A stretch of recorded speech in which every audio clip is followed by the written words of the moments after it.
Assalamualaikum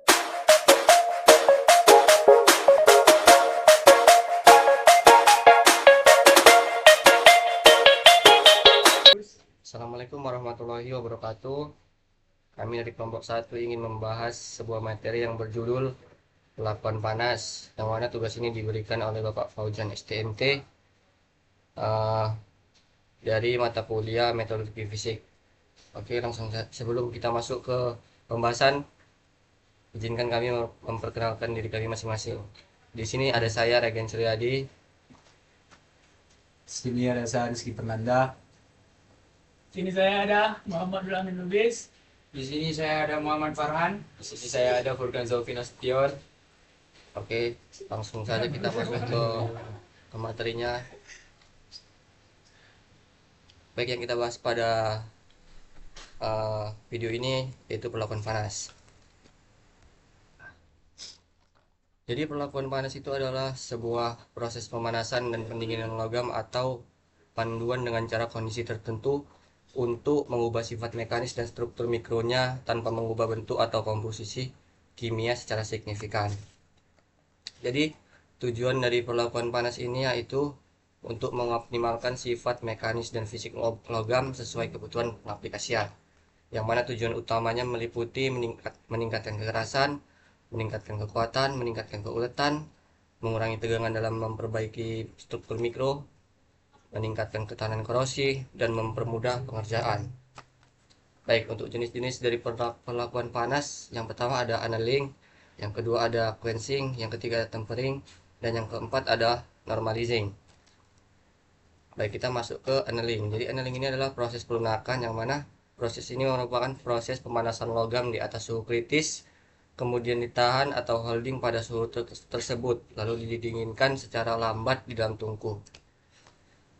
Untuk tujuan annealing, yang pertama yaitu mengurangi kekerasan, meningkatkan keuletan, menghilangkan tegangan dalam, memperbaiki struktur mikro, dan mempermudah proses pembentukan dalam permesinan. Jadi untuk jenis-jenis dari annealing ini, yang pertama ada full annealing, yang mana full annealing ini adalah pemanasan di atas suhu kritis lalu didinginkan secara lambat, yang mana menghasilkan hasil yang paling lunak.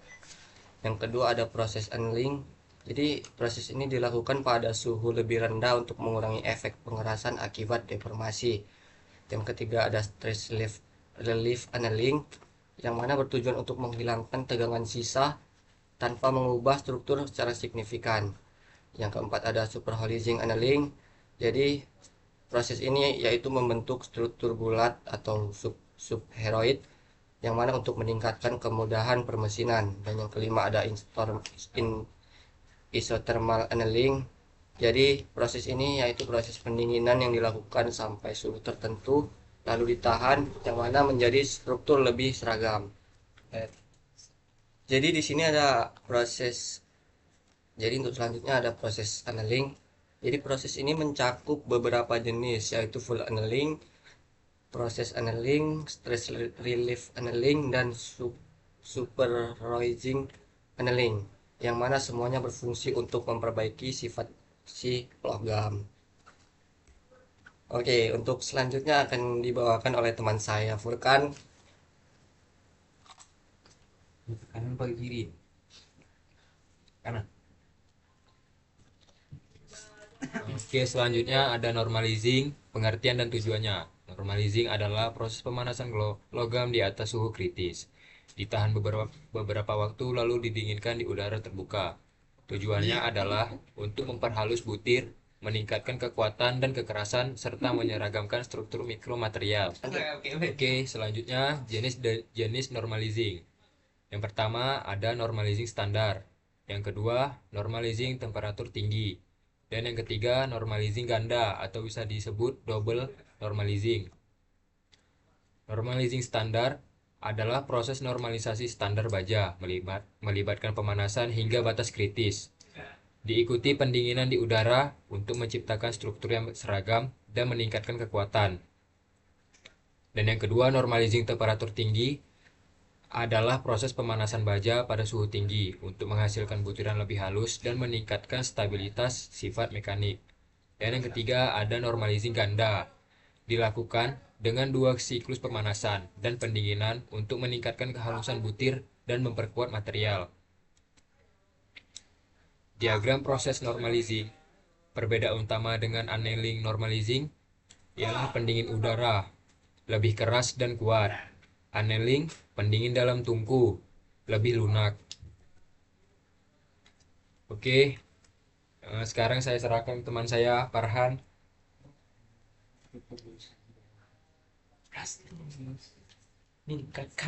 Sekali teks juga gue.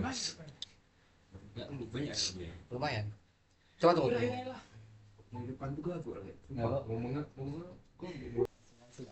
Dan di sini ada hardening atau pengerasan, pengertian dan tujuan. Hardening adalah proses pemanasan logam di atas suhu kritis, ditahan hingga homogen. Kemudian didinginkan sangat cepat atau quenching menggunakan air, oli atau media lain. Tujuannya yaitu meningkatkan kekerasan dan ketahanan aus, seperti menyiapkan material untuk proses tempering selanjutnya.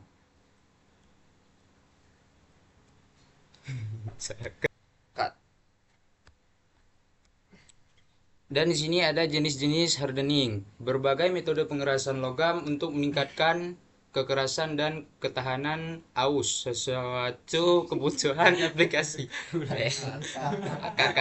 Ulang dulu nih. Maaf mau. Jenis-jenis hardening. Berbagai metode pengerasan logam untuk meningkatkan kekerasan. Langsung ngajar di jen-jen ya. Astagfirullah. Di sini ada jenis-jenis hardening, berbagai metode pengerasan logam untuk meningkatkan kekerasan dan ketahanan aus sesuai kebutuhan aplikasi. Metode pengerasan meliputi yaitu direct hardening, surface hardening, case hardening.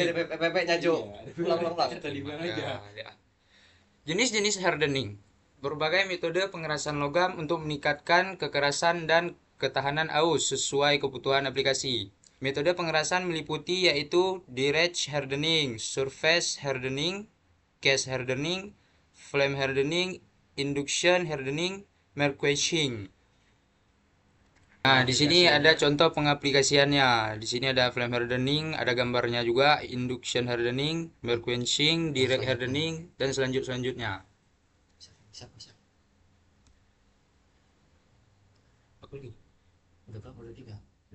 Tiga. Sama ini tiga. Baik, selanjutnya saya kasih ke kawan saya yaitu Rizky Fernanda.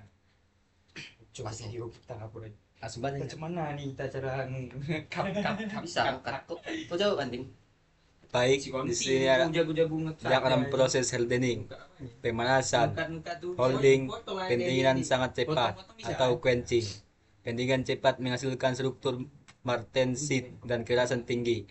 Transformasi austenit ke martensit terjadi karena laju pendinginan yang sangat cepat.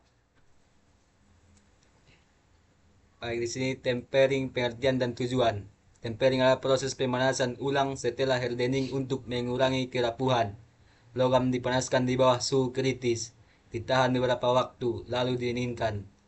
Tujuannya mengurangi brittleness, meningkatkan keuletan, menstabilkan struktur mikro, dan menyesuaikan kombinasi kekerasan dengan ketangguhan.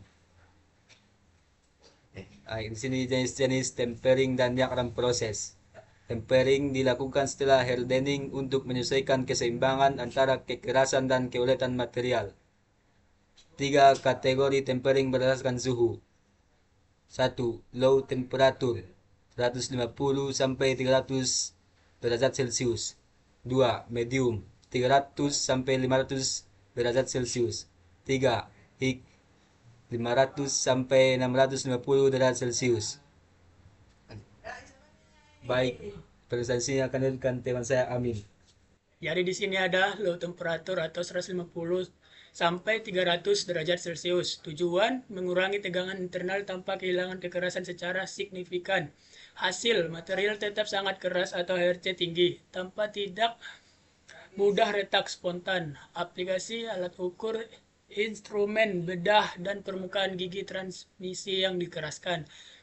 Dan ada juga medium 300 sampai 500 derajat Celcius. Tujuan mendapatkan keuletan atau torque head maksimal. Hasil struktur mikro berubah menjadi subbite.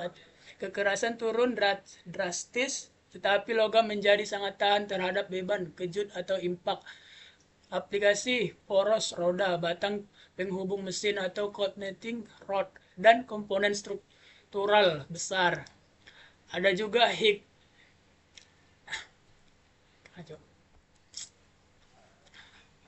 Oke. Ada juga high. Ada juga high 500 sampai 650 derajat Celcius yang bertujuan mencari keseimbangan antara kekuatan dan elastisitas. Dan hasil struktur mikro berubah menjadi trostite. Material menjadi sangat lentur atau memiliki yield strength tinggi. Aplikasi pegas atau per, pahat pemukul, dan alat-alat yang membutuhkan efek membal. Sini ada contoh aplikasinya. Baik, di sini ada contoh pengaplikasiannya. Oke. Nah. Dan perbandingan tiap proses. Annealing untuk melembutkan material, normalizing untuk kenyamanan struktur internal, hardening untuk meningkatkan kekuatan, tempering untuk menyeimbangkan antara kekuatan dan ketangguhan. Baik, untuk kesimpulan, annealing adalah proses yang melunakkan logam melalui pendinginan yang lambat. Sedangkan normalizing berfungsi untuk menyeimbangkan struktur logam dengan menggunakan pendinginan di udara. Hardening memungkinkan pencapaian kekerasan maksimum setelah proses quenching. Sedangkan tempering bertujuan untuk mengurangi kerapuhan yang dihasilkan setelah hardening. Oke, terima kasih dari kami kelompok 1. Apabila ada tutur kata kami atau tingkah laku kami yang kurang sopan di video ini, kami mohon maaf sebesar-besarnya. Assalamualaikum warahmatullahi wabarakatuh. Waalaikumsalam.